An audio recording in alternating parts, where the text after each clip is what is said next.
Ah qu'ils sont bio les jardins du château de Villandry. Le temps des produits phytosanitaires c'est fini, plus d'engrais, de pesticides chimiques. Les petites bêtes sont de retour à l'instar des larves de coccinelles, grandes consommatrices de pucerons. Pour les jardiniers du château aussi, c'est un retour au naturel et aux fondamentaux du métier.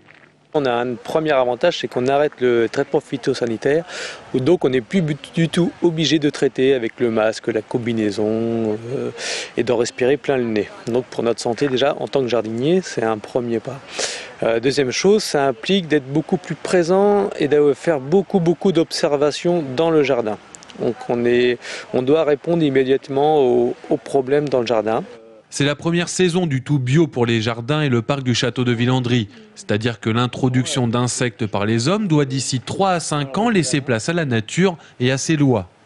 Un équilibre entre les ravageurs, les auxiliaires, les petites bêtes, de manière à ce que nous intervenions qu'en cas vraiment de gros problèmes.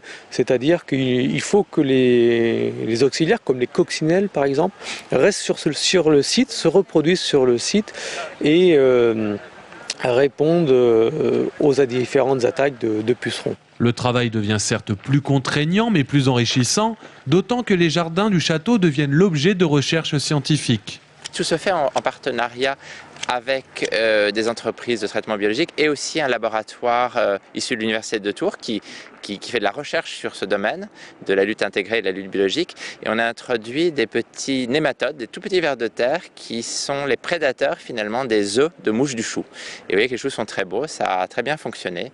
On avait d'ailleurs pour cette première année prévu de très nombreux remplacements en pensant que peut-être on perdrait quelques légumes. Et finalement, rien n'a été perdu. Villandry a même tout à y gagner, ses jardins sont toujours aussi beaux et ils respectent la nature.